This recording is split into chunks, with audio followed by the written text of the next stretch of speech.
Está grabando, así que comenzamos oficialmente esta clase. Eh, ¿Sí?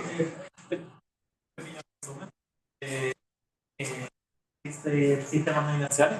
Sí, sí, obvio. Vamos a partir con eso. Ya, entonces la idea es la siguiente. Cuando hemos trabajado con ejercicios de mecánica, incluso en este mismo curso, hemos tenido la necesidad a veces de hacer cambios de sistemas de referencia. De cierta forma, por ejemplo, no sé, si queremos estudiar cómo es el movimiento en una plataforma que va avanzando con velocidad constante, por ejemplo, no nos sirve de mucho ponernos afuera de la plataforma, porque todos los resultados en la dirección en la que se esté moviendo hay que medirle cómo es la velocidad por el tiempo. Así que muchas veces es conveniente ponerlos en el sistema de referencia. U otras veces, por ejemplo, nos conviene rotar los ejes que naturalmente usamos, por ejemplo, cuando tenemos planos inclinados, y eso también corresponde a un cambio en un sistema de referencia. Y la idea de cuando cambiamos sistemas de referencia siempre es la misma. Buscamos un sistema de referencia en el cual sea cómodo describir el movimiento de la partícula. Y cuando digo cómodo, hago referencia a que sea lo más simple posible. Por ejemplo, la idea de inclinar el sistema de referencia cuando hacemos ejercicios con planos inclinados es que el movimiento de la partícula sea siempre en un solo eje. Eso simplifica bastante la dinámica porque nos queda todo en una sola ecuación escalar y podemos estudiarlo de forma limpia. Lo mismo es en este caso. La idea del sistema de referencia, los ejercicios del sistema de referencia lineal es que siempre buscamos algún sistema de referencia en donde el movimiento de la partícula que estemos estudiando sea el más simple posible. Y en general van a ser, cuando digo lo más simple posible, movimiento en líneas rectas o movimiento en circunferencia. La única desventaja con el caso de sistemas de referencia no inerciales es que muchas veces estos sistemas de referencia que usamos no cumplen las transformaciones que usamos, como las que describí al principio, que no cumplen las transformaciones de Galileo, sino que por el hecho de que el origen del sistema de referencia esté acelerando, ya sea por una circunferencia o linealmente, o por el hecho de que los ejes del sistema de referencia que estamos usando roten en el tiempo con respecto al sistema de ejes fijos, aparecen efectos que, cuando digo efectos, tienen que ver con aceleraciones que no se pueden explicar por otro tipo de fuerzas externas, que no se pueden explicar por alguna fuerza que venga de otro cuerpo o partícula, sino que son efectos netamente del hecho de que, de nuevo, este sistema de referencia tiene un origen que está acelerando o tiene un sistema de ejes cartesianos que está rotando con respecto a un sistema de ejes fijos. Y la idea entonces es entender que cuando estamos parados o paradas en el sistema de referencia, lo que cambia es la segunda ley de Newton que tenemos que usar, porque tenemos que añadir esos efectos, esas aceleraciones, que no aparecen en un sistema de referencia inercial. Pero la lógica de cómo aplicamos los ejercicios siempre es la misma. Nos paramos en algún sistema de referencia, como queremos estudiar la dinámica, ocupamos la segunda ley de Newton, solo que dependiendo de las características del sistema de referencia que estemos utilizando, vamos a tener dos opciones para la segunda ley de Newton en sí: una inercial u otra no inercial.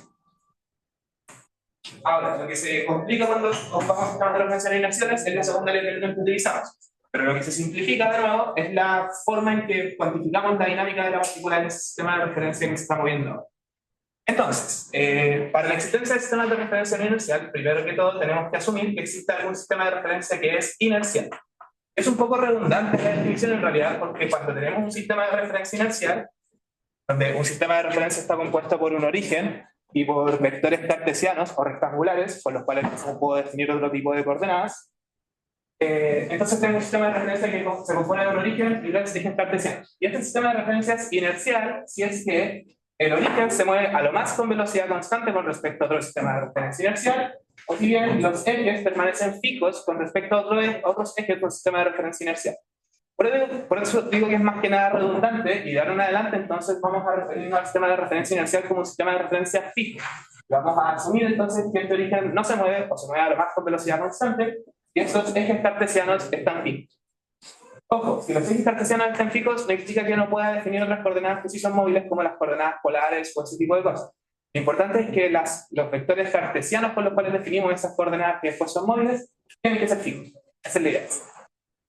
Ahora, un sistema de referencia no inercial es cualquier otro sistema de referencia que yo pueda definir, es decir, cualquier otro origen, que voy a llamar O', y cualquier otro set de vectores cartesianos, que voy a llamar X', Y' y Z', que o bien acelera cuyo origen, acelera con respecto a un origen de un sistema de referencia inercial, a lo que voy a conocer que siempre podemos medir la posición de este punto con respecto a este otro punto, que es un sistema de referencia inercial, y etiquetarlo con una letra R mayúscula, por ejemplo. Y lo que estamos diciendo es que si la segunda derivada de esto es distinto de cero, entonces este es un sistema de referencia no inercial. Si este punto acelera con respecto a este punto que está fijo o que se mueve además con velocidad constante. O la otra condición que puede cumplirse es que los vectores unitarios cartesianos que están definiendo este sistema de coordenadas roten con respecto a este sistema de ejes fijos. En cualquiera de los dos casos, o con los dos casos combinados, este sistema de referencia sería un sistema de referencia no inercial. Y por lo tanto, la segunda ley de Newton que tengo que aplicar, si me estoy parando en este tipo de sistemas de referencia, es distinta a la segunda ley de Newton que tengo que ocupar si me estoy parando en estos sistemas de referencia.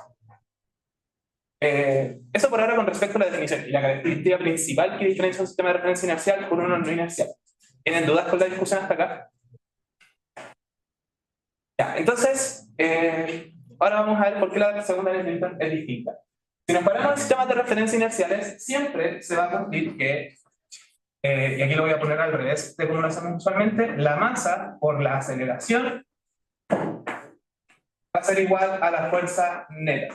Donde en este caso hacemos referencia a estas fuerzas como las fuerzas reales. Y decimos que son fuerzas reales porque vienen de una interacción directa con algún otro cuerpo o partícula que esté por ahí dando vueltas.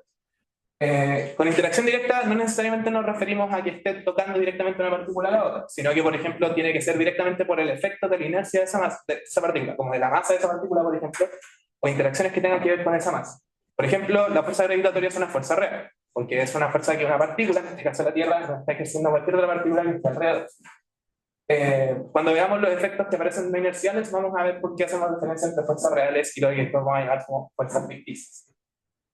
Entonces, lo importante que tenemos que entender es que esta aceleración de acá es la que se está midiendo usando este origen y estos vectores cartesianos. Es decir, es la aceleración que obtengo al derivar la velocidad que se obtiene al derivar la posición cuando están expresadas con estos vectores unitarios en sus componentes.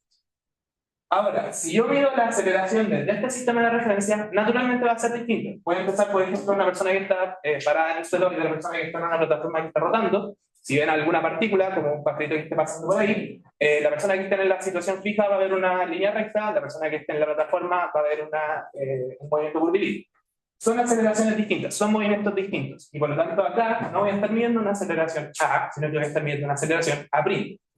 Y por lo tanto, si estoy parado para este sistema de referencia, es la masa por la aceleración de ese sistema de referencia lo que me interesa.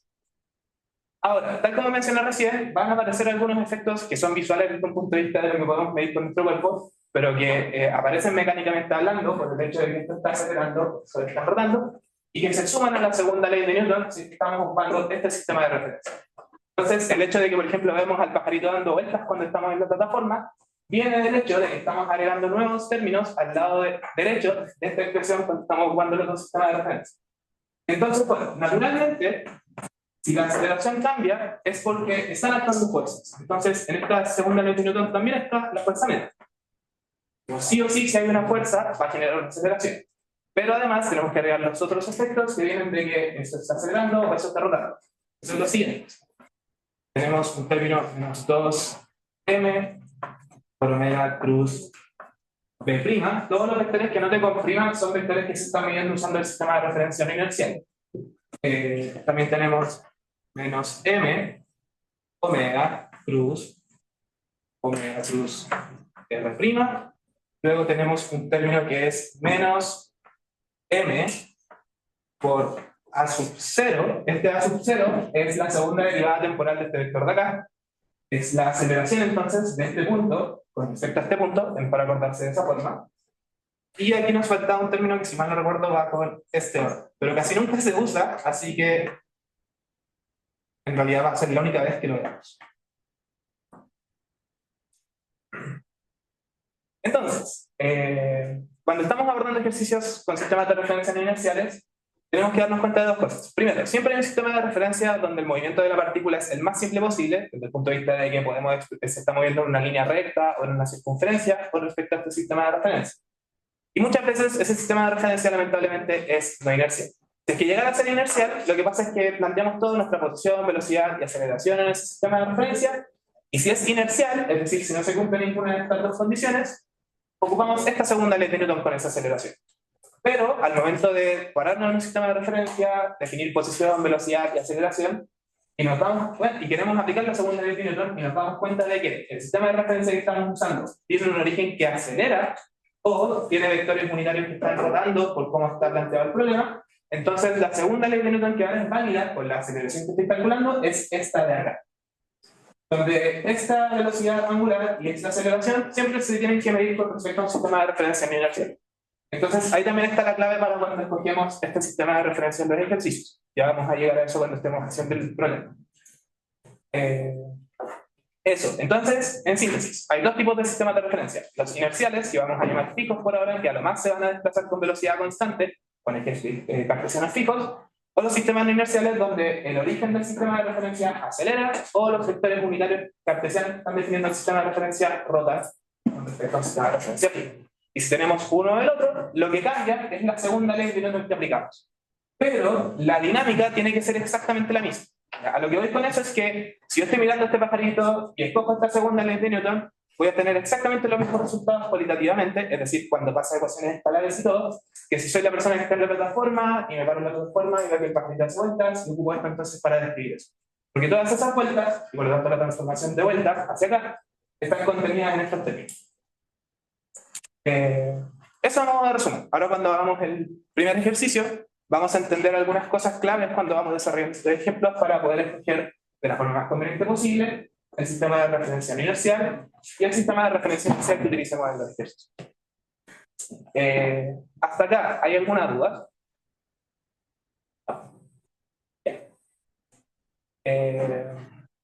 Entonces, por alguna razón no estoy...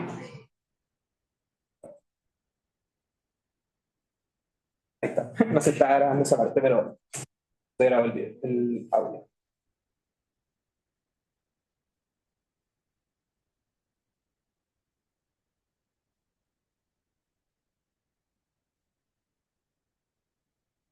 Entonces, en el primer ejercicio de la clase auxiliar tenemos una partícula en un canal móvil vertical, donde este canal es circular. Tenemos un canal circunferencial de radio A, que está contenido en un plano vertical que gira en torno a un eje fijo con velocidad angular omega. Como se muestra en la figura, la rotación es tal que el centro de la circunferencia describe en su giro otra circunferencia de radio R mayúscula, y el plano de rotación siempre es paralelo al eje de rotación.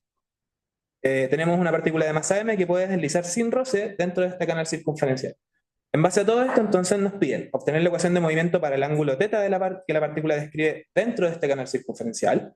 Luego, encontrar los puntos de equilibrio relativo de la partícula. A lo que hacemos referencia con puntos de equilibrio relativo es que todo este sistema está en movimiento. Sin embargo, si nos paramos en un sistema de referencia que se mueve, que rota junto con todo esto, van a haber puntos en donde en ese sistema de referencia la partícula está quieta. Eso es un equilibrio relativo. Y además en la parte C nos piden discutir la estabilidad de estos puntos, donde ahí nos vamos a pasar la parte de pequeñas oscilaciones más que nada. Ya, entonces, la idea cuando abordamos ejercicios con sistemas de referencia no inerciales es que partimos escogiendo el sistema de referencia no inercial que queremos utilizar. Y para eso tenemos que pensar cuál es el sistema de referencia en esa figura, con el cual la dinámica de la partícula, el movimiento de la partícula, queda lo más simple posible de describir. En este caso, y con la experiencia que ya llevamos en todo este curso, podemos entender que si tenemos un sistema de referencia que se para con origen en el centro de ese canal, y con ejes tales que se muevan junto con el canal, de tal manera que la situación quede quieta desde ese sistema de referencia, podemos describir la posición de la partícula, la velocidad y la aceleración usando coordenadas polares. ¿Ya? Entonces, ese es el sistema de referencia no inercial que vamos a utilizar. Voy a hacer el mejor posible y voy a ir dibujando los sistemas de referencia que vamos a utilizar.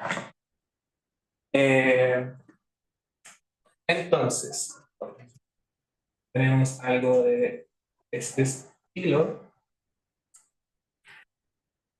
No digo que no nada.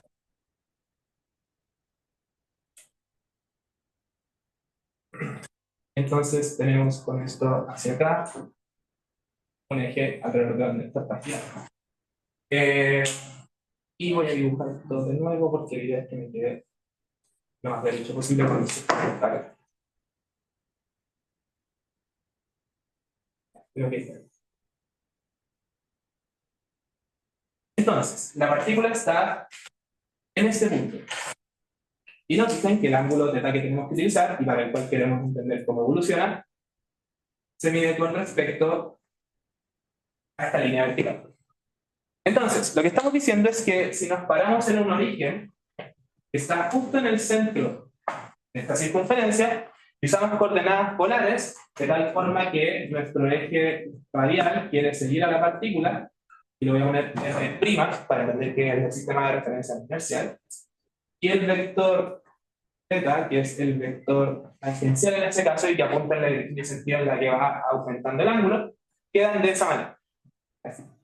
Bueno, estos vectores unitarios son de un sistema de referencia no inercial porque podemos identificar que ese punto, ese origen, está acelerando. Se está moviendo en una circunferencia. Si ustedes se imaginan cuál es el movimiento de este punto, ese punto está describiendo una circunferencia de radio constante.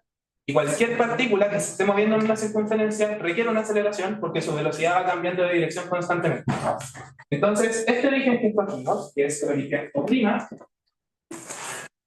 es un origen de un sistema de referencia no inercial. ¿Por qué? Porque ese punto describe una circunferencia en el espacio, y cualquier partícula que describe una circunferencia está acelerada.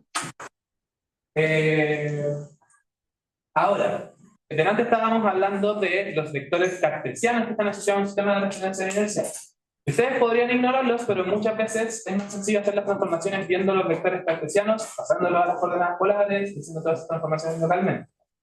Para eso, y a modo de recordatorio, recuerden que el vector R' se define de tal manera que el ángulo de las coordenadas polares está midiéndose entre este vector y el eje X tongo. Entonces, para el sistema de referencia no inercial, para que todo esto sea consistente, es decir, para que θ sea el ángulo de coordenadas polares, tiene que quedar apuntando de esa manera. Y entonces, en ese sentido, el eje tongo' quedaría de esta forma, y el eje Z tongo' sería un eje que va paralelo a esta línea, que es el radio de la circunferencia más grande.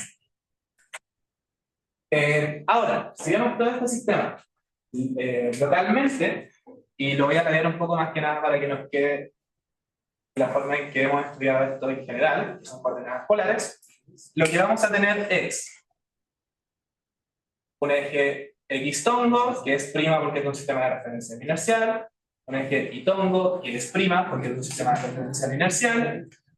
Tenemos una partícula que en su movimiento entonces está describiendo un ángulo θ con respecto al eje X, y en esta situación entonces es un poco más sencillo darse cuenta de que el eje Z tongo' es el eje que sale de esa forma y que coincide con la barra que está uniendo al eje de rotación con el centro del canal circunferencial. Y para visualizar también voy a poner los vectores unitarios de las coordenadas polares. Entonces, de nuevo, la idea de cómo escogemos nuestro sistema de referencia no inercial es que es un sistema de referencia que se va a mover junto con nuestro sistema y va a ser un sistema de referencia en donde el movimiento de la partícula queda lo más simple de describir. En este caso, entonces, lo que estamos describiendo localmente, si no nos imaginamos toda esta parte de acá, es el movimiento de una partícula de masa m en una circunferencia de radio constante.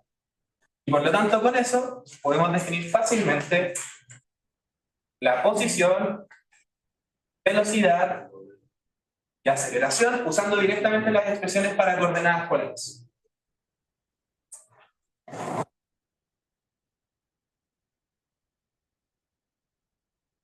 Hasta acá, ¿tienen alguna duda al respecto de lo que estamos planteando? Ya. Entonces, tomando en cuenta eso, esto lo voy a anotar acá y después lo voy a anotar en la pizarra de PISA. La posición de esta partícula en el sistema de referencia no inercial es el radio de la circunferencia en la dirección radial. La velocidad es una partícula con radio constante solamente, entonces vamos a tener que esto es el radio de rotación por la velocidad angular de rotación, este tongo', donde esa velocidad angular no es constante, porque este ángulo puede evolucionar de forma no constante. Y la aceleración, entonces, es la aceleración de la partícula que se mueve solo con radio constante. Entonces vamos a tener la aceleración centrípeta menos el radio por la velocidad angular al cuadrado, en el retongo, en este caso prima, más la aceleración tangencial, que es el radio de rotación por la aceleración angular en la dirección tangencial. Entonces con eso obtenemos el R', B' y A', que son los que aparecen en la segunda ley de Newton no inercial. Es directamente eso.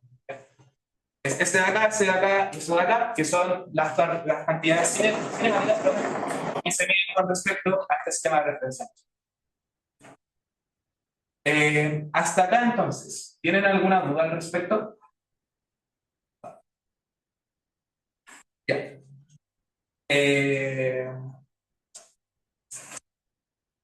Entonces voy a anotar todo esto acá arriba para poder continuar con la pregunta acá. Digamos que R' es A, prima, T' es A por teta punto teta tongo prima, y la aceleración es A teta punto cuadrado teta tongo prima, A por teta 2 puntos teta tongo prima. Ahora, ya tenemos A', D' y R'. Lo que nos falta definir de toda esta expresión de acá para poder aplicar la segunda ley de Newton es la velocidad angular omega, la aceleración A mayúscula y la fuerza m. Para la aceleración angular omega, lo que necesitamos entender, para la aceleración angular y para la aceleración A mayúscula, requerimos definir un sistema de referencia inercial para poder comparar y por lo tanto definir estos dos vectores que nos crean los efectos no inerciales que vamos a presenciar aquí. Y para definir el sistema de referencia inercial, lo que tienen que escoger es algún sistema de referencia donde el movimiento de este punto, el origen O', sea el más sencillo de describir. Funciona muy similar a la lógica que estábamos siguiendo recién. Este sistema no inercial se escoge de tal manera que la partícula se describe sencillamente, el sistema de referencia inercial se escoge de tal forma que este punto se describe convenientemente.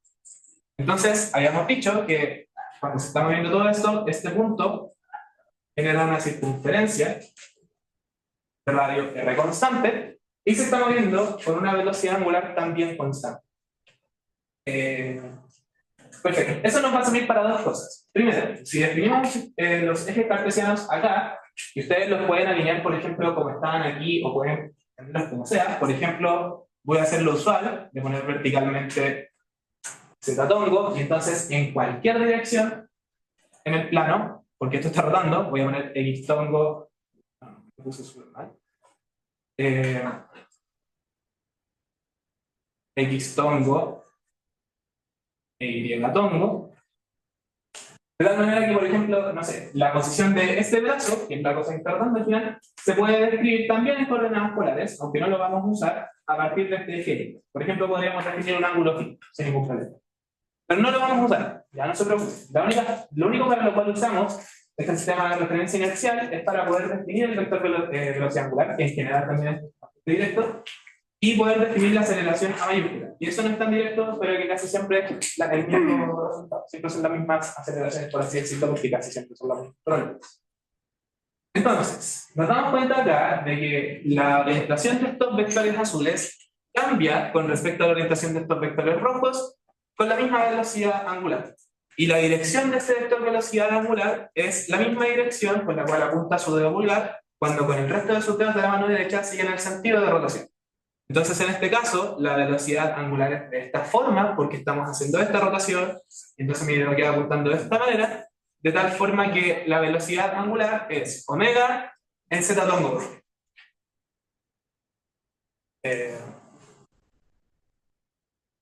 Entonces, omega minúscula en z tongo. De nuevo, como me doy cuenta de eso, la intensidad de este vector es la intensidad con la cual está rotando en este plano y que es la intensidad con la cual sigo la rotación con mis dedos, que no son el pulgar. Y la dirección y sentido es la dirección y sentido en la que queda mi pulgar cuando estoy usando esto con la mano derecha.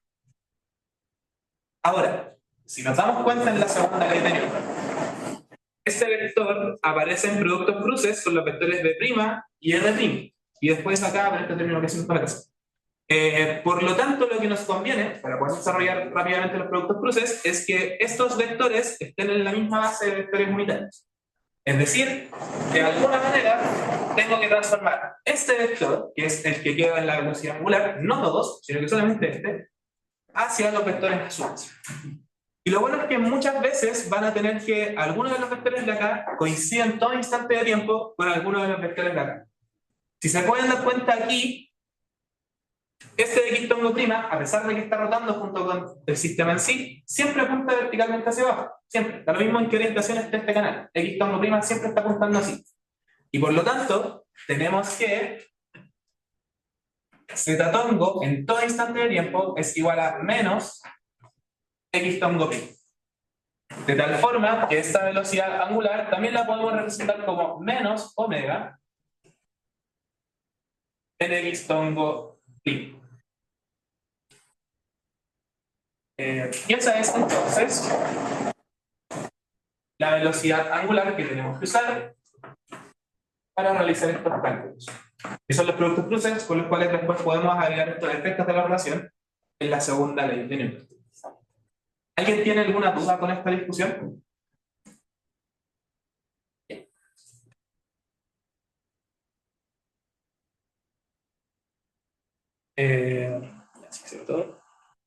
Finalmente, el vector A mayúscula corresponde a la aceleración de nuevo de este punto con respecto a este punto. Y tiene que ser una aceleración vectorial.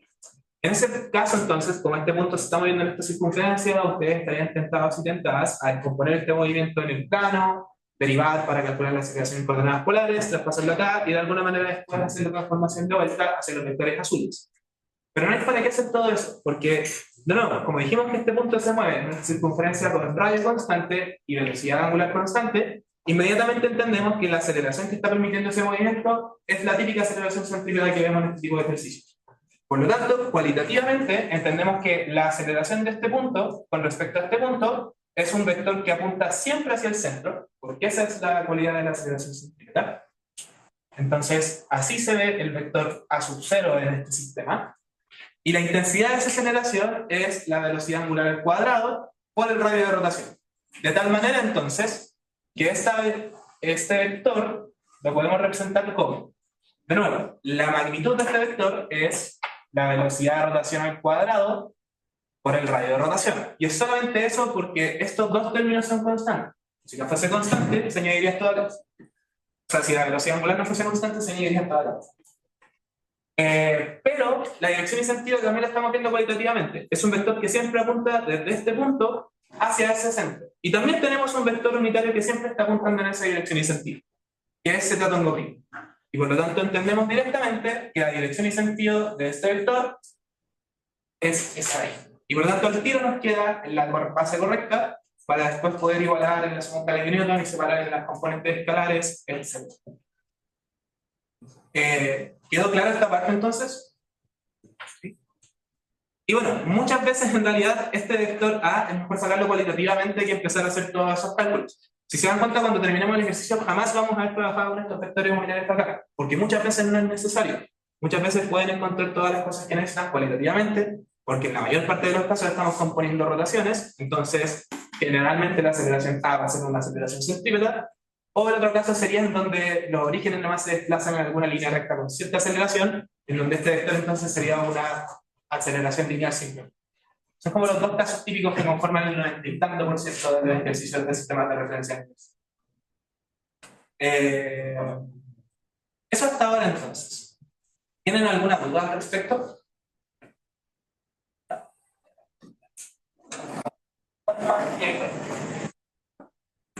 La aceleración a sub 0 va a ser igual a cuadrado por R mayúscula S todo. Perfecto. ¿Sí? ¿Qué significa el A0 y el omega? Este A0 corresponde a la aceleración del origen del sistema no inercial con respecto al origen del sistema inercial. Es la aceleración de este punto con respecto a este punto. Y el omega es la velocidad angular relativa entre los vectores del sistema no inercial con los del sistema inercial. Por ejemplo, si te das cuenta acá, bueno, en realidad z tongo y x tongo prima jamás cambian su orientación relativa, pero los vectores que están cambiando su orientación relativa en este caso son x tongo con y tongo con z tongo prima y tongo prima. Y la razón con la cual cambian estos vectores entre sí es omega, esa es la velocidad con la cual van cambiando, que es la misma velocidad con la que sigo mis dedos, porque la rotación es en ese plano, y la dirección y sentido quedaría en el número. Entonces, omega representa de nuevo la velocidad angular relativa de cómo cambian estos vectores, la dirección de estos vectores, con respecto a estos vectores de acá. Eso. A ver, de hecho, si lo vieran en el plano, más que nada para que entendan su última parte, tendríamos x tongo e y tongo, y espero que no me falle esta parte de la visual, tendríamos y tongo prima y z tongo prima de esa forma. En donde entonces cuando vaya girando todo este canal en sí, estos vectores son los que van a ir rotando de esta manera. ¿Hay alguna otra duda hasta acá? Ya. Sí. ¿Por qué cero apunta hacia Z? En realidad el cetotongo prima queda apuntando de esa manera por cómo definimos el ictongo prima y el ictongo prima. Por la regla de la mano derecha, cetotongo prima tiene que quedar apuntando hacia allá. Y la aceleración queda apuntando en ese sentido porque la aceleración centrípeta siempre apunta desde la partícula hacia el centro de rotación. ¿Hay más dudas al respecto? Ya. Perfecto. Y lo único que nos falta entonces es lo que hacemos siempre con los ejercicios de mecánica. Solo nos falta encontrar la fuerza neta que se está ejerciendo sobre la partícula, después aplicar la segunda ley de Newton, solo que va a ser una versión un poco más larga, y encontrar en las ecuaciones escalares lo que sea que nos esté preguntando. En este caso, la ecuación de movimiento, y en base a estudiar esa ecuación de movimiento, los equilibrios y todo ese tipo de cosas. Pero hasta acá hicimos todo lo que tenemos que hacer por el hecho de que el sistema de referencia que estamos usando es lineal. Eso. Por lo tanto, solo nos queda para la parte A, cálculos. Bueno, la parte de la fuerza neta. Para la parte de la fuerza neta, vamos a escribirlo al tiro, para que después solo nos preocupemos de la acción. Bueno, dado que es una partícula en presencia de gravedad, vamos a tener un peso. Dado que ictongo prima siempre apunta hacia abajo, aquí convenientemente el peso lo podemos escribir como mg en ictongo prima. También vamos a tener dos fuerzas, vamos a tener en realidad, claro, podemos separarlo en dos fuerzas de contacto. Vamos a tener una fuerza de contacto en el eje Z-tongo, perdón, el eje ictongo prima, pueden verlo de las dos formas, que es lo que nos está soportando el peso en los casos en donde tengamos que tener esa reacción. Pero además, dado que esta partícula está describiendo de cierta manera una circunferencia o una curva alrededor de un eje, significa que tiene que haber también una fuerza de contacto que la está empujando hacia el centro para mantener dicha trayectoria. Por lo tanto, va a haber una fuerza normal, que lo voy a poner simplemente fuerza normal, que apunta hacia arriba, de nuevo, y vamos a tener una fuerza de contacto que apunta hacia el centro de rotación. Vamos a poder descomponer entonces la fuerza de contacto en esas dos partes. Pero lo importante es que en la dirección teta-tongo prima, claro, teta-tongo prima no va a haber nada, porque esa es la dirección en la que no hay roce, ni va a haber ningún contacto, ni nada que esto, más que nada. Entonces, además del peso, vamos a tener una fuerza normal que apunta hacia arriba, y por lo tanto va a estar en menos x-tongo prima. Pero además vamos a tener una fuerza de contacto que apunta hacia el centro. Y tenemos que escribir, hacia el centro de rotación. Tenemos que escribir todo esto en los vectores unitarios de la base del sistema de referencia no inercial, para después reemplazar todo aquí y separar en las ecuaciones escalares. Entonces, de nuevo, la fuerza de contacto tiene que apuntar hacia el centro, de forma similar como este vector se relaciona con el centro. Y por lo tanto vamos a tener una fuerza de contacto que va en z-tongo prima positivo. Y según yo entonces no nos falta ninguna fuerza. No hay nada más que tengamos que agregar porque no nos dicen que hay roce y cosas de ese tipo. Ahora, físicamente es importante entender que esa fuerza de contacto es solo una fuerza de contacto, como lo habíamos comentado en algún ejercicio en el que creo que le subí la pauta, que era el de este resorte que iba como en una hélice. Perdón, esta partícula con resortes que iban en una hélice. Pero aquí convenientemente, de forma cualitativa, la descomponemos de esta forma. Si queremos la magnitud de la fuerza de contacto total, sería la raíz cuadrada del cuadrado de cada una de esas componentes sumadas. Hasta acá entonces, ¿hay alguna duda al respecto? Sí. Sí. ¿Por qué se está apuntando? Porque no, esta fuerza es la fuerza que permite que esta partícula se siente el movimiento de circunferencia que se siente acá. Entonces, tiene que haber una fuerza de contacto que apunta hacia el centro, de tal manera que mantiene ese movimiento. Y hacia el centro de la... Hacia el centro de rotación, hacia el eje de rotación. Y hacia el otro centro igual tiene que... Claro, pero de todas maneras... sí, de hecho, esta fuerza normal de acá es la que tenemos que poner en el brazo prima totalmente. Porque en realidad lo que pasaría ahora, sí, tienes toda la razón. En realidad aquí me estaba equivocando. Esta fuerza normal, lo mejor es que la pongamos directamente en el rotongo prima. De todas maneras, este ictongo prima, lo mismo que vamos a hacer acá, lo vamos a descomponer en rotongo prima y rotongo prima, porque son los vectores unitarios que estamos usando en las demás cosas. Y ahí entonces aparecería el hecho de que no puede haber una fuerza normal en la dirección de rotongo prima, porque no hay ningún tope en ese sentido. Entonces ahí haríamos de nuevo que solo hay una componente radial. Entonces, claro, tienes toda la razón. Debería haber una componente radial y que al final, en realidad, si hubiésemos desarrollado todo esto de esta manera, sería como traducirlo en eso. De nuevo, el argumento físico por el cual había puesto esto de acá era para que se compensara con el peso. Sin embargo, al momento de transformar todo esto a coordenadas cartesianas, perdón, coordenadas polares, a los vectores de coordenadas polares nos daríamos cuenta de que aquí no va a aparecer una componente de tetatongo que no debería aparecer. Entonces ahí lo hubiésemos eliminado cualitativamente, e igual lo hubiésemos continuado con una componente que solamente está en la dirección correcta. Eso. ¿Hay más dudas hasta acá? Siento parece confusión.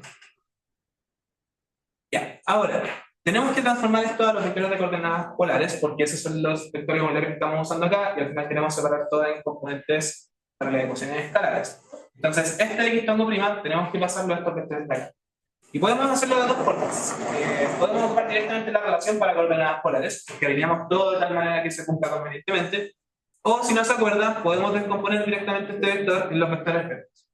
De cualquiera de las dos formas, tenemos cuenta de que este vector X tongo prima es lo mismo que coseno de teta en R tongo prima menos seno de tetas en teta tongo prima, de tal manera que la fuerza neta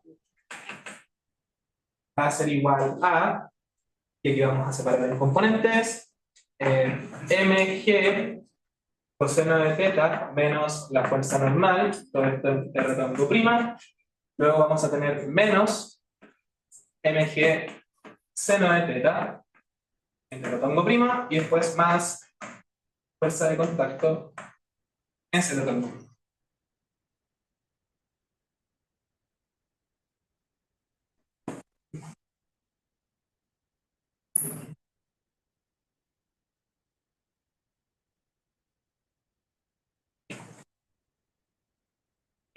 Entonces ahora solo nos falta calcular los productos cruces y juntar todo con la segunda ley de Newton.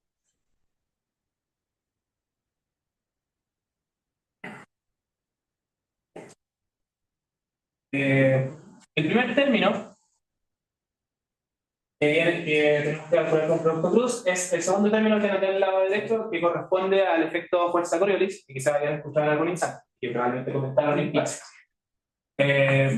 Este efecto es súper importante porque, por ejemplo, es el que da origen a que existan huracanes y este tipo de efectos meteorológicos en la Tierra. La Tierra es una esfera que está rotando, así que todo lo que pasa en la Tierra pasa en un sistema de referencia de inercia, solo que con una velocidad angular tan pequeña que los efectos demoran días en manifestarse, como por ejemplo un huracán. En cualquier otro caso, lo que vamos a tener es un movimiento que siempre genera una aceleración que es perpendicular al eje de rotación y a la velocidad que esté describiendo, a la trayectoria que esté describiendo la partícula. En este caso, entonces, nos va a quedar como menos 2m, y vamos a tener una menos omega mx prima, plus la velocidad, que en este caso es a por teta punto, teta tongo prima. Tenemos que este x tongo prima transformarlo en la descomposición que tenemos allá. Este signo negativo y este signo negativo se cancelan, entonces esto nos va a quedar 2m omega por a por teta punto. Este x tongo prima entonces lo transformamos en coseno de teta en r tongo prima menos seno de teta en teta tongo prima. Producto cruz, esto ya lo saqué, entonces nos quedaría simplemente el teta tongo prima. El producto cruz entre dos vectores unitarios idénticos es 0. El producto cruz entre r tongo prima y teta tongo prima es z tongo prima. Y por lo tanto, todo esto de acá nos va a quedar como 2m omega por a por teta punto. Este es el que nos hacía 0, entonces aquí nos queda coseno de teta. Y nos queda r tongo prima, producto cruz z tongo prima, es decir, perdón, z tongo prima, es decir, esto nos da z tongo prima.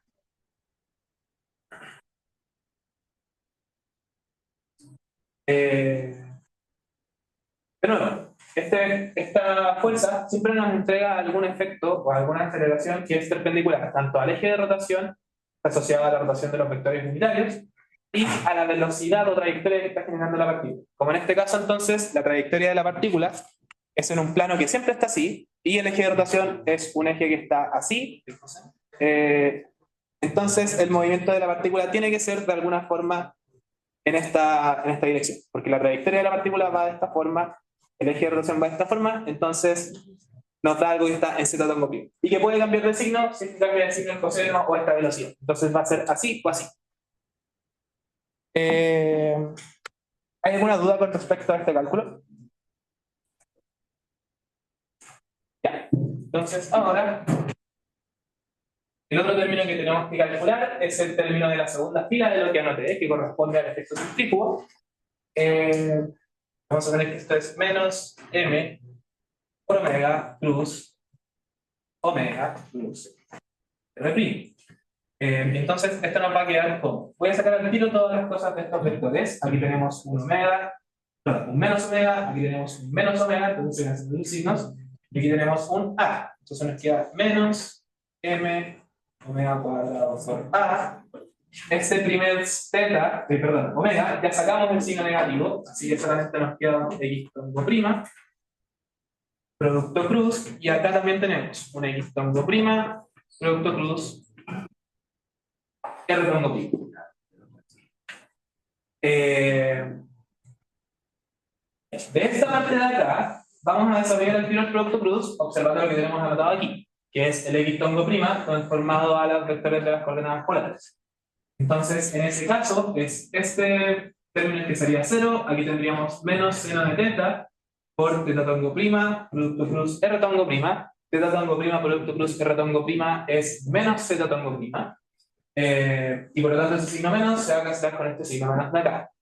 De tal manera que todo eso nos va a entregar por ahora un menos m por omega cuadrado por a por seno de teta. Acá nos va a quedar este x tongo prima, que correspondería entonces a coseno de teta en r tongo prima menos seno de teta en teta tongo prima. Y esto, producto cruz, el z tongo prima que nos queda con este producto cruz de acá. Y es el producto cruz con este z tongo prima.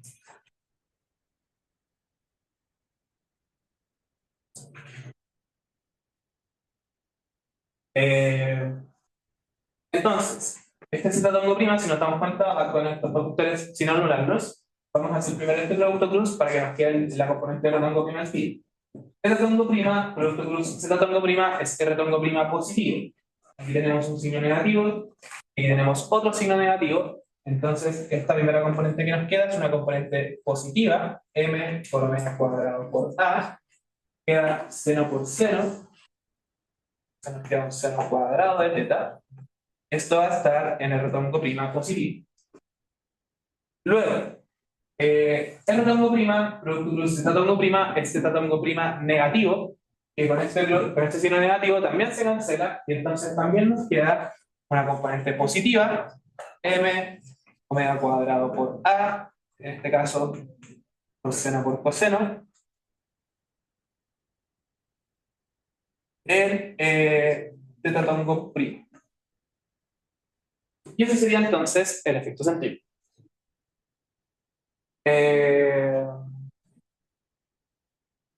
Perfecto. Como nuestra velocidad angular es constante, porque la rapidez es constante, vamos a tener que el último término que tenemos anotado ahí es 0, porque la derivada es 0. Eso pasa en casi todos los casos en realidad. Y el término de menos m por a sub 0 se puede calcular directamente multiplicando por menos m lo que tenemos ahí arriba. Perfecto. Y entonces solamente nos queda juntar todo. Antes de eso, ¿tienen alguna duda con respecto a lo que hemos calculado, lo que hemos discutido? Ya. Sí. ¿Por qué X prima u R prima te da 0? Porque el x' es lo mismo que este vector de acá. Entonces, por r tongo prima, esto de acá nos va a dar 0, porque son dos vectores unitarios iguales. Este de acá nos va a dar teta tongo prima producto cruz r tongo prima, es z tongo prima negativo. Sí, negativo, y con esto de acá nos quedaría positivo. Entonces nos quedaría z tongo prima positivo por el seno positivo que saqué acá, entonces el signo negativo acá. ¿Hay alguna otra duda? ¿Sí? ¿Qué cosa era hacer? Perdón, era 0 el producto cruz entre este r tongo prima y este r tongo prima. Pero habías dicho antes algo de una velocidad. O sea, la derivada, ahí arriba. Ah, perdón, sí, que la derivada de la velocidad angular con respecto al tiempo es 0. Porque la velocidad, la rapidez angular, primero con la cual está rotando todo esto es constante y siempre está en la misma dirección. Entonces el vector no cambia. Ya veo. Sí. ¿Hay alguna otra duda? Ya. Se me perdió un poco, pero ¿por qué era que X' era coseno de teta R' menos seno de teta? Ahí lo puse directamente porque es la transformación del X tango prima a la base polar, si es que alineé todo bien. Pero si no, siempre puedes descomponer a partir del tipo. Puedes hacer una descomposición trigonométrica. Voy a dejar dibujado más que nada para que lo puedan ver. Pero al final es como lo que tenemos aquí. Si tú tienes el tango prima y X tango prima, y aquí tienes el tango prima y teta tango prima, y el ángulo teta es este ángulo de acá. Entonces ahí puedes ver. ¿Hay alguna otra duda? ¿Hasta acá? ¿No? Ya. Perfecto. Entonces ahora juntamos todo en las distintas direcciones. Y con eso vemos qué información obtenemos a partir de las ecuaciones escalares. Para no notar todo en una misma expresión usando lo que está allá, vamos a separar el tiro en las distintas componentes. Tenemos anotado todo en la pizarra para poder hacerlo de todas maneras. Entonces, masa por aceleración prima es igual a todo esto que está acá. ¿Y por qué estamos usando esa segunda definición? Porque todo lo que está descrito, posición, velocidad y aceleración, está descrito en un sistema de referencia no inercial. Porque, primero que todo, el origen está acelerando y además los vectores inerciales están rodando. Y por lo tanto, en R tango prima, vamos a tener lo siguiente. Masa por aceleración nos va a quedar como menos m por a por teta punto cuadrado igual a. En la fuerza neta tenemos mg coseno de teta menos esta fuerza normal. Luego no tenemos nada del efecto Coriolis. Tenemos una componente en la parte centrífuga, entonces nos queda más m omega cuadrado por a por seno cuadrado de teta. Y en la parte de menos m por a sub 0 tampoco tenemos nada porque está en z tango pi. Entonces, esto es lo que obtendríamos en el eje radial. Y de nuevo, si se dan cuenta, es el mismo resultado que hemos obtenido en otros contextos. O en la parte radial, en este tipo de sistemas mecánicos, en general lo que obtenemos es una ecuación para despejar la fuerza normal, para despejar la fuerza de contacto. O la tensión, o sea, cual sea la fuerza que permite que esta partícula localmente se mueva en una circunferencia. En la dirección tangencial, en la dirección tratando prima, generalmente, y por lo tanto aquí podemos esperar que, obtenemos la ecuación de movimiento. Al lado izquierdo, masa por aceleración nos deja el término m por a por teta 2 puntos, y esto va a ser igual entonces a, en la fuerza neta, solo tenemos el término menos mg por seno de teta. Luego, en el efecto Coriolis no tenemos nada, en la parte centrífuga tenemos más m por omega cuadrado por a por seno de teta por seno de teta. Y en la parte de menos m por a sub 0 tampoco tenemos nada, porque solo está en z tango prima, así que eso es todo. Entonces, en la ecuación para z tango prima, de nuevo, tenemos una expresión para encontrar la ecuación de movimiento. Y finalmente, en z tango prima, que es donde no obtenemos la ecuación de movimiento, deberíamos tener alguna expresión que también nos permita encontrar la otra fuerza desconocida hasta ahora en el sistema, que es la otra componente de la fuerza de contacto. Al lado izquierdo tenemos 0, porque no hay ninguna aceleración en esa dirección. Y al lado izquierdo tenemos, en la fuerza neta, tenemos esta fuerza de contacto que impusimos. En la parte del efecto Coriolis tenemos más 2 m omega por a por teta punto por coseno de teta. En la parte centrífuga no tenemos nada, y en la parte de la sub 0 entonces vamos a tener menos la masa por eso, entonces nos queda menos m por omega cuadrado por r. Eso es todo. Entonces con eso separamos nuestras tres ecuaciones escalares y obtenemos exactamente los mismos resultados cualitativamente hablando que obtenemos en todos los ejercicios de mecánica. Dos ecuaciones que nos permiten obtener las fuerzas desconocidas, una ecuación que nos permite obtener la aceleración, que en este contexto llamamos ecuación de movimiento. Eso, y la única novedad entonces está en que estamos utilizando auxiliarmente un sistema de referencia, como lo hemos hecho en otros casos, solo que en este caso el sistema de referencia es un poquito especial. Tenemos que detectar qué cosas son especiales, en particular la aceleración del origen y la velocidad angular con la cual rotan los ejes, y eso añadirlo entonces a los efectos que aparecen en la segunda ley de Newton para que la mecánica sea consistente con un observador que está en un sistema de referencia fijo. Y de nuevo, la idea de usar estos sistemas de referencia es que de alguna forma, en un sistema de referencia que se está moviendo, es mucho más sencillo describir la partícula, la mecánica de la partícula. Si no hubiésemos usado un sistema de referencia no inercial, podemos darnos cuenta de que el movimiento de la partícula de por sí sería súper complicado. Empezaría como a hacer esto a la vez que va rotando, entonces la curva que empezaría a describir desde un sistema de referencia fijo es súper difícil. Y está bien, podemos detectar las fuerzas y todo, pero esa curva es súper difícil, de alguna forma tenemos que parametrizarla para escribir esa aceleración. Y esa es la parte difícil. Como si quisiéramos hacerlo con un sistema de referencia fijo, escribir la aceleración que tenemos que usar ahí sería súper difícil y quizá imposible. Es mucho más sencillo a veces pasarse a un sistema móvil, donde la ecuación de Newton es un poco más larga de ocupar y los cálculos son un poco más extensos, pero es relativamente sencillo llegar al resultado. Eso entonces, ¿tienen alguna duda con esta parte de acá? Que correspondería como a la parte 1 del problema. No. Ya, parte de Android. Bueno, y para dejarlo anotado de la buena forma, porque lo vamos a usar en las siguientes partes del ejercicio, la ecuación de movimiento, que sería una ecuación para la aceleración en función de la coordenada, sería dividiendo todo esto por m por a, entonces nos quedaría menos que partido a por seno de teta, aquí nos quedaría más omega cuadrado por seno de teta por seno de teta.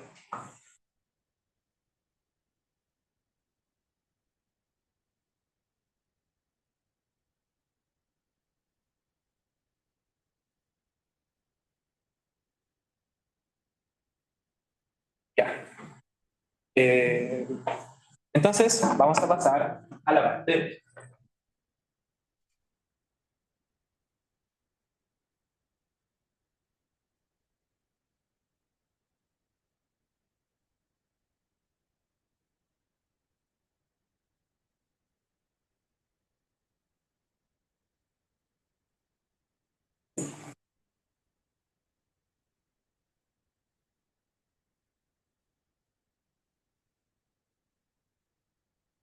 Entonces, en la parte B nos piden encontrar los equilibrios relativos del sistema. De nuevo, cuando hablamos de equilibrios relativos, estamos hablando de un punto de equilibrio con respecto al sistema de referencia no inercial, con respecto a un sistema de referencia que rota solidariamente con todo este sistema.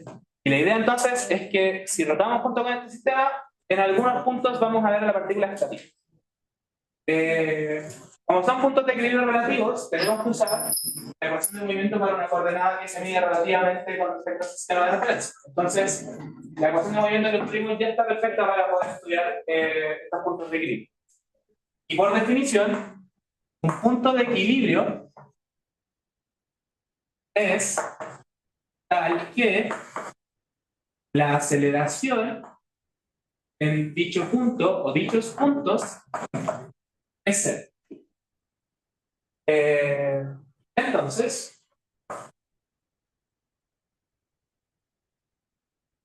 aplicando lo encontrado en la parte anterior, eso implica que menos que partido en A por seno del ángulo de equilibrio que estamos buscando, más omega cuadrado por seno de este ángulo de equilibrio, por coseno de este ángulo de equilibrio, tiene que ser cero. Naturalmente vamos a factorizar y con eso vamos a poder obtener los resultados que estamos buscando. Factorizamos por seno. Acá nos va a quedar omega cuadrado seno del ángulo de equilibrio menos g partido en A. Y todo esto tiene que ser igual a cero. Entonces, a partir de esta condición, podemos encontrar todos los puntos de equilibrio del sistema. Dado que tenemos una multiplicación, tenemos que exigir que la multiplicación sea cero para cualquier factor para que eso sea cero. Y entonces, a partir de este seno, de acá, tenemos dos resultados. Recuerden que el rango de valores en el que se puede mover esta partícula está entre 0 y 2pi, donde o metemos el 0 o 2pi en el dominio. Pero más que nada eso, estamos tomando en cuenta esto dominio. Entonces, las soluciones del seno que tenemos que tomar son las dos soluciones que aparecen en este rango. Tendríamos que un ángulo de equilibrio, que vamos a etiquetar como 1, es 0, y el otro ángulo de equilibrio que podemos detectar a partir de esta expresión, que lo voy a poner 2, es pi. Esos son los dos valores dentro de ese rango que anulan esta función. Y a partir de esta expresión de acá, tenemos que coseno del ángulo de equilibrio tiene que ser igual a g dividido en omega al cuadrado por a. Y dado que la función coseno es una función par, si ponemos un ángulo negativo o un ángulo positivo acá adentro, vamos a obtener el mismo resultado. De tal manera que con esto obtenemos dos ángulos de equilibrio más, que serían más menos al coseno o coseno de menos 1 de toda esa expresión.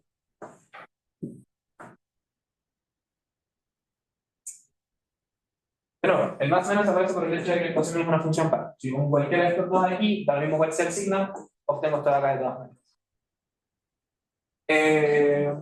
Perfecto. Y esos son los puntos de equilibrio. No hay mucho más que comentar en la parte B, porque solo les piden que encuentren eso. Y eso es imponer esta condición de acá simplemente.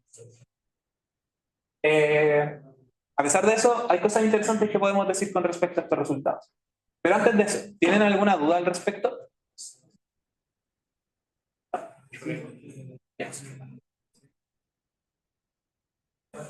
¿Sí?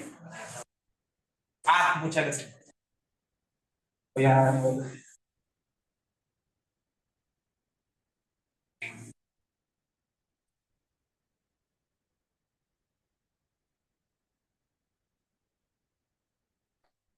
sí.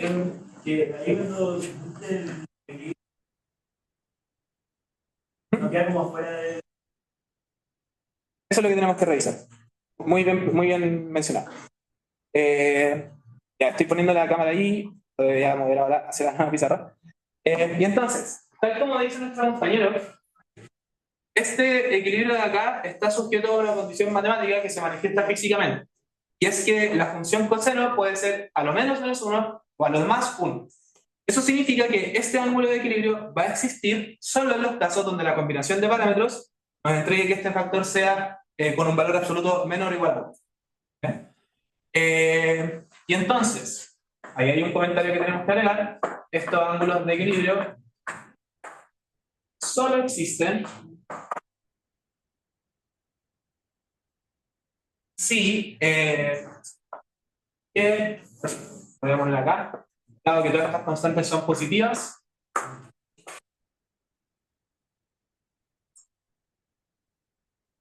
esos ángulos de equilibrio solo existen si es que se cumple esa condición. Para que se cumpla, que matemáticamente estamos dentro del dominio del recorrido de esta función que nada. Y existe entonces algún valor real para el ángulo que cumple esa condición. Y esto también va a ser importante para cuando estudiemos la estabilidad, porque nos vamos a dar cuenta de que cuando ocurra esto de aquí, que es cuando los puntos de equilibrio dejan de existir, vamos a tener un cambio cualitativo en el equilibrio del sistema. Eso. Ya. Ese es el comentario que nos queda en la parte B. Ahora pasemos a lo que es la parte C, que es estudiar la estabilidad de estos puntos de equilibrio.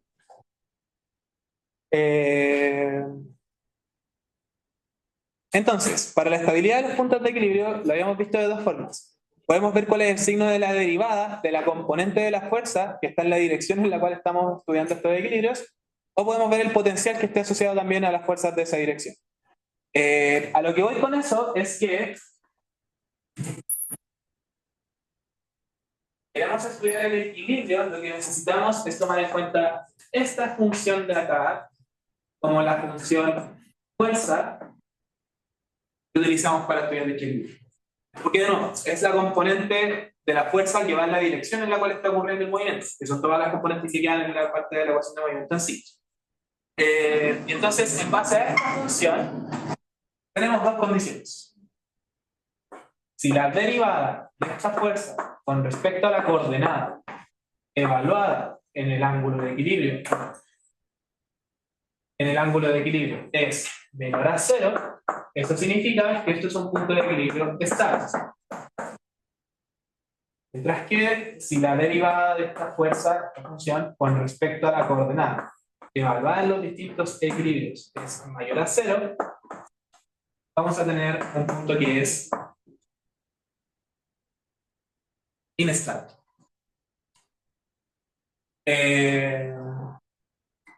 Perfecto. Entonces, tenemos los valores de los puntos de equilibrio, tenemos la función, así que evaluemos para ver cómo nos quedan los signos.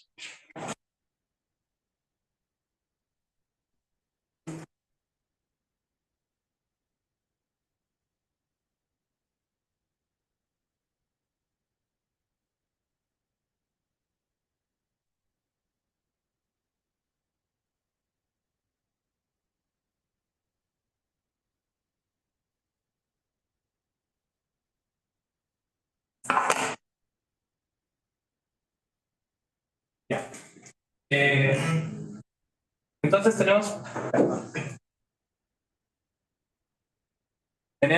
la función f de teta igual a menos mg seno más m para a seno por coseno. Ya. Y entonces la derivada de esta función con respecto al ángulo, en función de este ángulo, nos va a quedar con la derivada de seno coseno, entonces nos queda menos mg seno de teta, y en esta parte voy a hacer la derivada seno por coseno es lo mismo que un medio del seno de 2 teta, anterior sale el 2 que cancela el signo medio, el factor medio, perdón, nos queda tener un coseno de 2 teta. Es lo mismo que si derivar en este por el segundo sin derivar, más el primero por la derivada del segundo, que es un coseno cuadrado menos seno cuadrado. De cualquiera de las dos formas, lo que les queda acá es un coseno de 2 teta.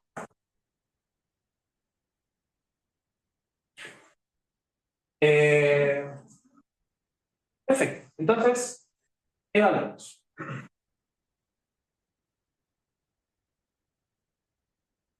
Primero, para el ángulo de equilibrio 1, que es igual a 0, vamos a tener que esta derivada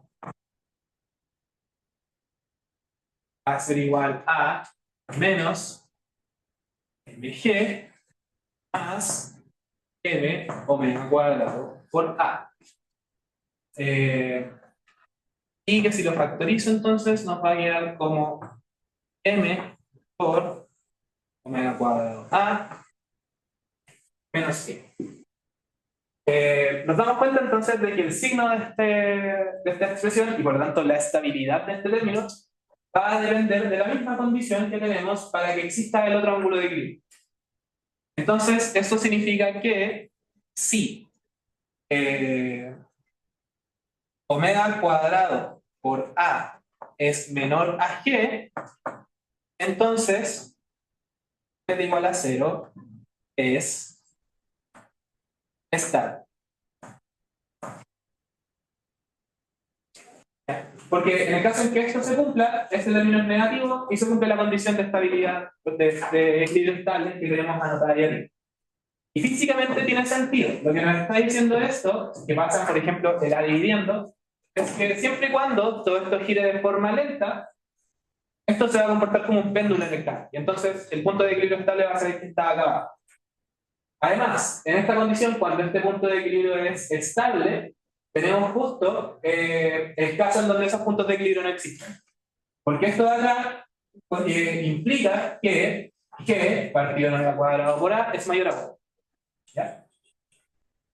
Por otro lado, si se cumple la condición al revés, entonces este punto pasa a ser inestable. Lo cual tiene sentido. Si hacen que esto gire muy rápido, de alguna forma entonces la posición vertical va a desestabilizarse. Es lo mismo que cuando, por ejemplo, toman un péndulo y empiezan a girar como de esta manera, se va a inclinar de alguna forma. Y además, aquí es donde aparecen los otros dos puntos de ahí. Como esto se volvió inestable, y esos puntos de equilibrio en realidad están bastante cerca, o están más cerca de la posición vertical de acá abajo que la de arriba, podemos asumir en cierto sentido, y va a ser lo que demostramos en un rato, que esos puntos se vuelven estables una vez que existen. Y este punto pasa a ser inestable.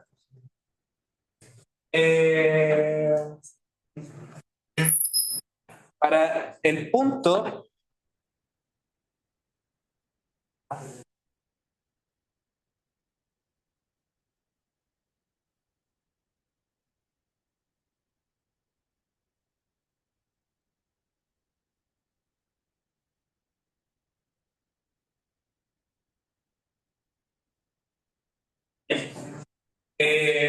para el segundo punto de equilibrio, que era el punto igual a pi, lo que vamos a tener es que la derivada de esta función con respecto al ángulo evaluada en este equilibrio va a ser igual a el coseno de pi es menos 1, entonces aquí nos va a quedar mg, y el coseno de 2pi es 1, entonces nos va a quedar más m omega cuadrado por a. Todo esto es siempre mayor a 0, y por lo tanto este ángulo de acá siempre es una posición inestable.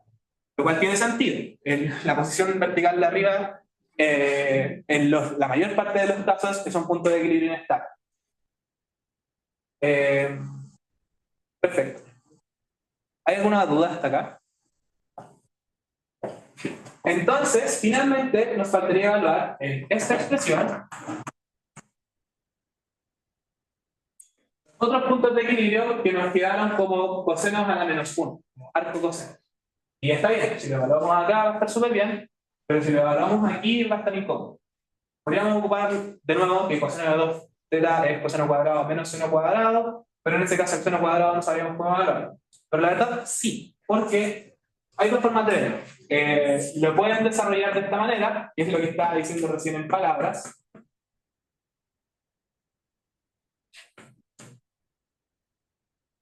Y después recordar que este menos seno cuadrado de teta también lo pueden transformar en algo que tenga que ver con coseno cuadrado a partir de la típica identidad trigonométrica. Esto de acá vendría a ser igual a seno cuadrado más coseno cuadrado es igual a 1. Entonces, menos seno cuadrado es coseno cuadrado menos 1. De tal manera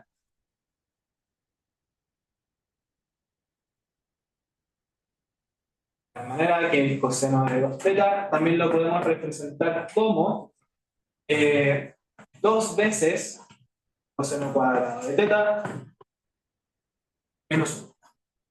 De tal forma entonces que esta derivada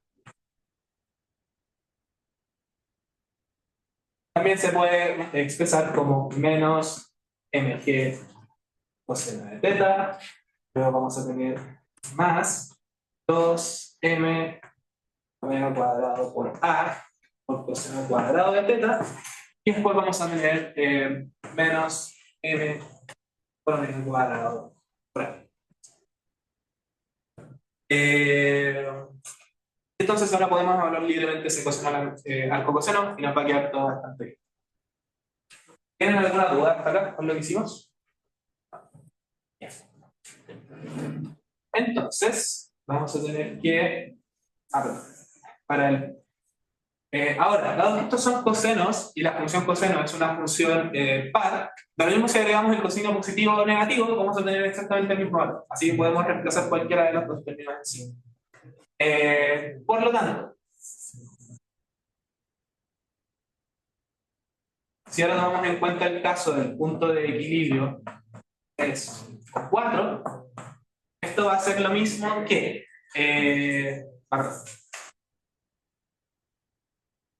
la derivada con respecto a teta evaluada en este equilibrio va a ser igual a, aquí vamos a tener menos mg y nos queda lo que está dentro de el arco coseno, que sería e dividido en omega cuadrado por A. Luego acá vamos a tener más 2m omega cuadrado, y lo que está dentro del coseno de menos 1, pero elevado al cuadrado. Entonces vamos a tener y cuadrado dividido en omega a la cuarta por a cuadrado, y luego tenemos menos m por omega cuadrado por a.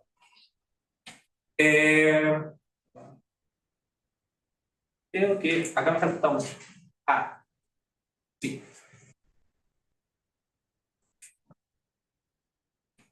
Perfecto.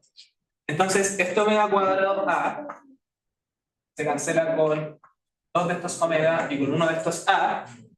Luego nos queda dos veces este término, y aquí tenemos ese mismo término pero negativo, de tal manera que todo esto es igual a m de cuadrado partido en omega cuadrado por a menos m omega cuadrado por a. Y nos vamos a dar cuenta de que si se cumple la condición de ahí arriba, entonces esto de acá efectivamente es un razón. De tal forma que estos puntos de equilibrio son estables, y eso es bajo la condición de que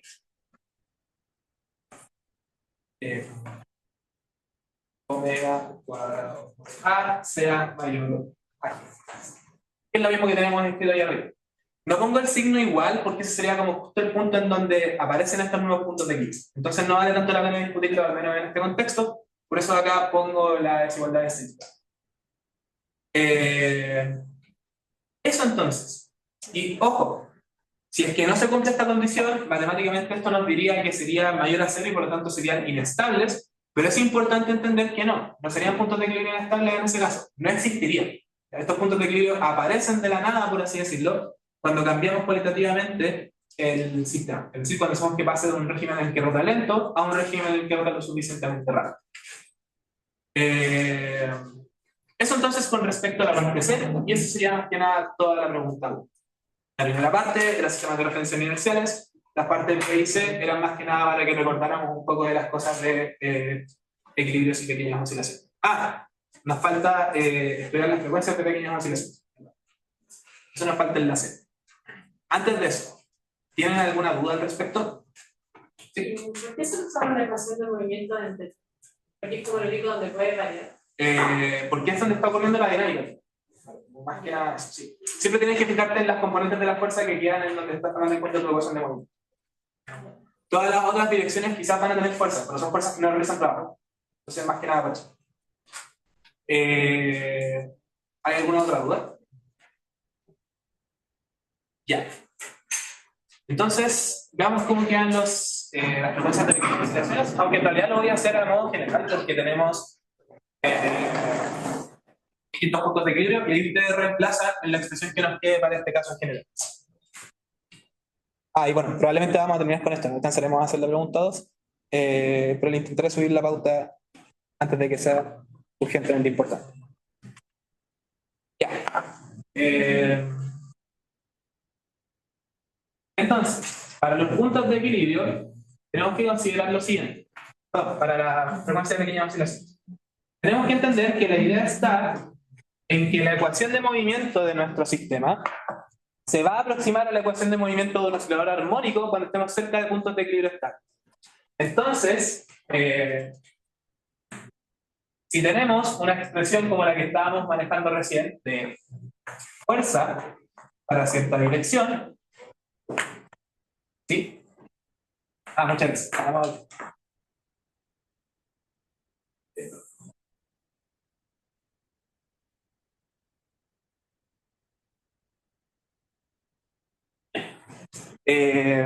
Entonces, si tenemos esta fuerza, la idea es entender que de alguna manera esa fuerza se tiene que aproximar a la fuerza de un oscilador armónico, que es la típica fuerza que es lineal con respecto a la coordenada, y en donde lo que sea que está acompañando a esta componente lineal va a ser lo que sea la frecuencia de pequeñas oscilaciones. Ahora, nunca hagan esto, o sea, solamente están asegurándose de que el punto de equilibrio estable es 0, Entonces ustedes pueden ocupar ahí al tiro la aproximación de ángulos pequeños. Porque esa aproximación de ángulos pequeños, donde dicen que esto es aproximadamente θ, esto es aproximadamente θ y esto es aproximadamente 1, está asumiendo que el punto de equilibrio es 0. Ahí estamos asumiendo que el Taylor se está haciendo en torno a 0. Pero en realidad esta serie de Taylor tenemos que hacerla en torno al punto de equilibrio estable, que en este caso puede ser 0 o puede cambiar.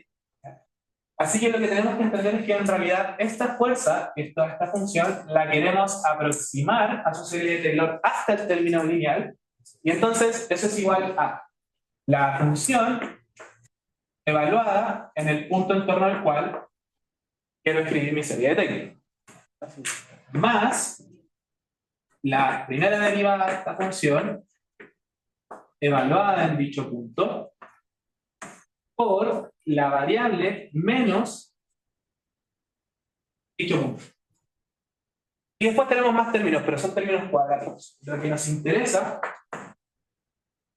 es el término lineal. Lo que nos interesa es esta parte que es proporcional a la coordenada que estamos utilizando. Para que después nos quede una ecuación de movimiento que es como la osciladora. Ahora, este término, que es la fuerza evaluada en los puntos de equilibrio, ¿cuánto es? 0, directamente. Recuerden que la condición para un punto de equilibrio es que la aceleración sea 0, y eso implica que la componente asociada a esa aceleración va a ser directamente 0. Y eso es lo que estamos tomando en cuenta con las funciones. Esta derivada de acá ya es lo que conocemos. Y de hecho ya tenemos evaluada esta derivada para los distintos casos donde tenemos equilibrio estable y inestable. Por lo tanto, en realidad, con todo esto que tenemos de acá, eso nos dice que esta fuerza, que si mal no recuerdan era m por a por θ 2 puntos, va a ser aproximadamente esta derivada de acá, evaluada en cada punto de equilibrio, por esto de acá. Y en realidad, esta parte nos da lo mismo, porque esto solamente nos está restando una constante o sumando una constante, y eso lo único que hace es cambiar el punto de equilibrio. Y tiene sentido entonces que esto aparezca acá, porque para distintos equilibrios vamos a tener distintos puntos de equilibrio, entonces distintos desplazamientos. La parte importante entonces es esto de aquí, porque cuando pasamos todo esto dividiendo y pasamos todo esto hacia el otro lado, queda menos 1 partido m por a, y aquí nos va a quedar la derivada de la fuerza con respecto a este ángulo, evaluada en el ángulo de equilibrio, por θ, más otra constante que la voy a intentar simplemente igual a 0. Esta es nuestra finalidad. La idea es cómo poder armar todo esto. Recuerden que para los puntos de equilibrio estables, esta derivada es negativa. Y entonces se cancela con este signo negativo de acá, y por lo tanto nos da que todo esto sería positivo.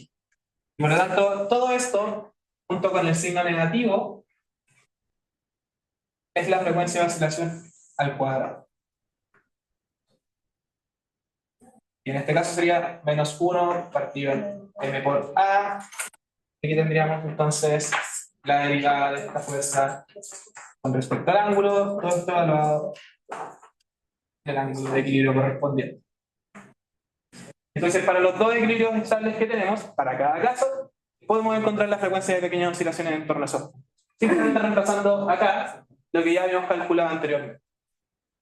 Entonces lo vamos a dejar ahí solamente porque esto sería solo reemplazar. De nuevo, dado que el punto de equilibrio va a ser estable, esta derivada va a ser negativa y va a ser que esto sea positivo, que es consistente con lo que estamos buscando físicamente. La parte importante que quiero que entiendan más que nada, la lógica, es esto de aquí. Y lo que quiero que entiendan con esto de acá es que cuando estamos trabajando con pequeñas oscilaciones, esas pequeñas oscilaciones son en torno a algún punto que no siempre es 0. Así que es importante que recuerden la expresión general para poder aplicarla en cualquier ángulo que sea distinto a eso. Eso entonces completa la parte C y no nos queda mucho tiempo para poder hacer la pregunta 2, así que en realidad lo vamos a dejar hasta acá. La pregunta 2 es puramente de sistemas de referencia inercial y va a quedar como propuesto, entonces de nuevo le voy a subir la pauta antes de que sea urgente esta parte de él. Eso, ¿tienen alguna duda o algo que quieran manifestar antes de terminar? ¿Sí? O sea, ¿el C que representa? El C es toda esta constante que nos sobra. Como todo esto de acá multiplicado por esto de aquí. Que tal vez podemos hacer un cambio de variable y eso nos va a quitar esa constante y va a seguir siendo la ecuación de los osciladores.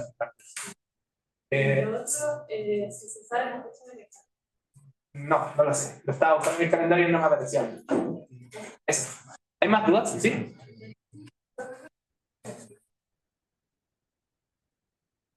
Sí, el profesor me dijo que iban a tener ejercicio esta semana y es de carácter obligatorio. ¿Cómo? Todavía no lo he contado, todavía no tengo seguridad de cuántos son. No me han dicho.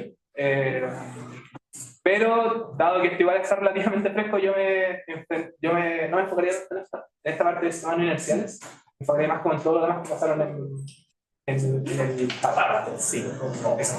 Y bueno, igual vean los ejercicios que ya les hemos evaluado y ese tipo de cosas para poder entender también qué es lo que probablemente les van a evaluar. Eso. Así que tienen. ¿Tú tenías una duda? O sea, los que quedan van a ser obligatorios. No lo sé, solo sé que el del miércoles obligatorio. ¿Hay más dudas? La cantidad de obligatorios es lo que se encuentra de las mejores notas que tengas. Si fueron 8 obligatorios, tus 8 mejores notas van al frente. Eso, que tengan buen resto de semana.